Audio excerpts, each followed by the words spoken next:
Beverly hills காப் 1984 தேட்டர்ஸ்க்கு release ஆயிருந்த ஒரு American action comedy film தான் இது. எடி மர்ஃபியை வச்சு மார்டின் பஸ்டிங்கிற ஒரு இயக்குனர் இந்த படத்தை எடுத்திருப்பாரு. டெட்ராய்ட்ங்கிற ஒரு ஏரியால டிடெக்டிவ் ஆஃபீஸரா இருப்பாரு ஹீரோ. அங்க அவரை பார்க்க வர்ற ஹீரோவோட ஃப்ரெண்டை அங்க யாரும் சுட்டு கொண்டுருவாங்க. ஹீரோவோட ஃப்ரெண்டு இருந்தது பெவர்லி ஹில்ஸ்ல தான்.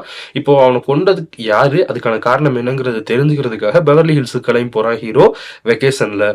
ஏன்னா அபிஷியலா அவன் அங்க போய் விசாரிக்க பெரிய மேல உள்ள அபிஷியல்ஸ் யாரும் ஒத்துக்கல. ஸோ எனக்கு வெக்கேஷன் வேணும்னு வாங்கிட்டு அங்க அன்அஃபிஷியலா போய் அவனோட விசாரணையை ஆரம்பிக்கிறான். பட் அது அவ்வளவு ஈஸியா பாசிபிளா? பெவர்லி ஹில்ஸ்ல உள்ள காப்ஸை மீறி இவனால அதை விசாரிக்க முடியுதா? ஏன்னா அங்க உள்ள காப்ஸ் ரொம்பவே ஸ்ட்ரிக்டா அவங்களுக்கான அந்த ரூல் புக்ஸை ஃபாலோ பண்ற மாதிரியான ஆஃபீஸர்ஸா இருக்காங்க. இதெல்லாம் மீறி ஹீரோ எப்படி அந்த கேஸை விசாரிக்கிறான் அண்ட் ஃபைனலா அதை கண்டுபிடிச்சானா தன்னோட நண்பனை கொண்டவனை பழி தீர்த்தானா இல்ல, இதெல்லாம் தான் இந்த படத்துக்கான கதை. இது ஒரு ஆக்ஷன் காமெடி பிலிம் தான். அதுக்கு ஏற்ற ஒரு பெர்ஃபெக்டான ரைட்டிங் இந்த படத்துல இருந்தது. ரொம்ப குறிப்பா ஹீரோ பெவர்லி ஹில்ஸுக்கு போனதுக்கு அப்புறம் அங்க உள்ள போலீஸ் ஆஃபீஸர்ஸை வச்சு ஹீரோ அடிக்கிற லூட்டி, அந்த காட்சிகள் எல்லாமே பயங்கர ஃபன்னியா எழுதப்பட்டிருந்தது அண்ட் நல்லாவும் எக்ஸிக்யூட் பண்ணப்பட்டிருந்தது. நம்ம எடி மர்ஃபி உட்பட அத்தனை கேரக்டர்ஸும், குறிப்பா அந்த பெவர்லி ஹில்ஸ்ல வர்ற காப்ஸா வர்ற கேரக்டர்ஸ் எல்லாரோட பெர்ஃபார்மன்ஸுமே அந்த அந்த ஃபன்னியை இன்னும் என்ஹான்ஸ் பண்ற விதத்துல தான், ரைட்டிங்ல உள்ள அந்த ஃபன்னி எலிமெண்ட்ஸ் இன்னும் என்ஹான்ஸ் பண்ற விதத்துல அமைஞ்சிருந்தது. படம் ஆரம்பத்துல இருந்து கடைசி வர அந்த ஒரு காமெடி பிலிமாவே தான் மிளிருது. இடையில அங்கங்க ஆக்ஷன்ஸ், அதுவும் சரியான விதத்துல. ஒரு டிபிக்கல் ஹீரோ வில்லன் சப்ஜெக்டா இது மாறிடும் ஒன்ஸ் பெவர்லி ஹில்ஸுக்கு ஹீரோ போனதுக்கு அப்புறம். ஆனா அதை பெருசா நோட்டீஸ் ஆகாத வகையில, அந்த ஒரு லேக் எதுவும் இல்லாத வகையில ஒரு ஸ்கிரீன் பிளே ஒன்று இவங்க அமைச்சிருந்தாங்க. அது ஒரு கூடுதல் பாசிட்டிவா இந்த படத்துக்கு அமைஞ்சிருக்கு.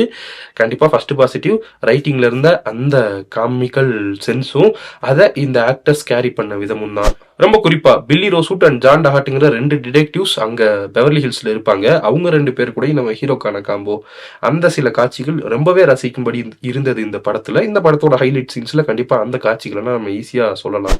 1984 ரிலீஸ் ஆன ஒரு படம். டெக்னிக்கல் ஆஸ்பெக்ட்ஸ்ல கண்டிப்பா அன்னைக்கு ஸ்டாண்டர்டா இந்த படம் மெட் பண்ணுது. சினிமாட்டோகிராஃபிலாம் ரொம்ப குறிப்பா மியூசிக். ஆக்சுவலா அந்த கிரேசி ஃப்ராக் சாங் இருக்கு இல்லையா, அந்த சாங்குக்கான பேக்ரவுண்ட் ஸ்கோர் லேட்டர் ஆன் இந்த படத்துல இருந்து தான் எடுத்திருக்காங்கன்னு நினைக்கிறேன். இந்த படத்துல அந்த சாங்குக்கான அந்த ஒரு பேக்ரவுண்ட் ஸ்கோர் தான் த்ரூ அவுட் தி ஃபிலிம் வரும். சொன்னது போல 1984 ரிலீஸ் ஆயிருந்தது. If I am not wrong, crazy song அந்த வீடியோ எல்லாம் 2005 அந்த டைம்ல தான் வந்ததுன்னு நினைக்கிறேன். எக்ஸல் ஃபோலிங்கிறது ஹீரோவோட பேர், எக்ஸல் எஃப்ங்கிறது அந்த ட்ராக்குக்கான நேம், இந்த படத்துல வர அந்த ட்ராக்குக்கான நேம். அதைத்தான் இவங்க கிரேசி ஃப்ராக்ல பயன்படுத்தி இருக்காங்க. எனிவே ரொம்பவே சில் அண்ட் கூலான அன்னைக்கு டேட்டுக்கு ஒரு மாதிரி மாடர்னைஸ்டு டிடெக்டிவ் ஃபிலிமா தான் இது கண்டிப்பா அமைஞ்சிருக்கும். இன்னைக்கு பாக்குறப்போ அந்த காமெடி காட்சிகள் எல்லாமே அவ்வளவு ஃப்ரெஷ்ஷா ஃபீல் ஆகுது.